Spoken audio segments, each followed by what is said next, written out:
Whenever I talk to people about blockchain and crypto, there's always this image of rogue startups and wild speculation.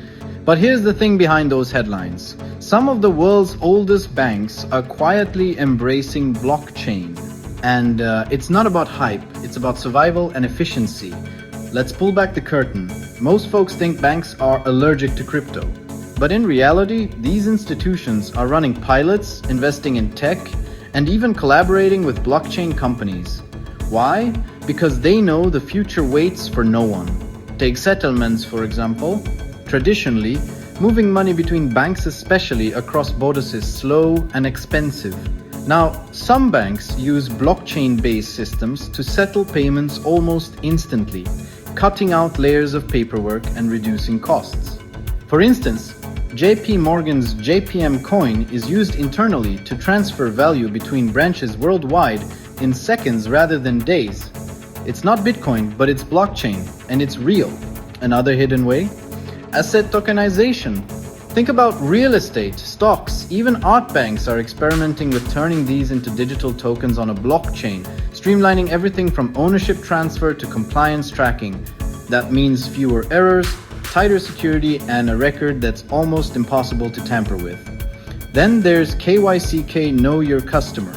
Normally, this is a huge headache for banks, tons of manual checks. But with blockchain, some banks are testing shared ledgers. Imagine clients verifying themselves once and every participating bank instantly recognizing that approval. It saves time, reduces fraud, and keeps regulators happy. And let's be real, most of this is happening out of the public eye.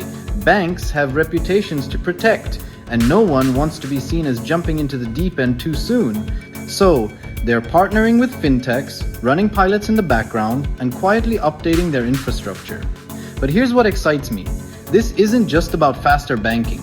It's setting the stage for a future where finance is more open, transparent, and accessible. It's not a revolution overnight, it's more like a slow, steady shift. And if you're a finance professional watching this, the real question isn't whether blockchain will impact your world, it's whether you'll be ready when it does. So, next time someone says banks are stuck in the past, remember they might just be building the future, one block at a time. If you found this insight useful, hit subscribe and stay tuned for more stories from the front lines of finance and technology.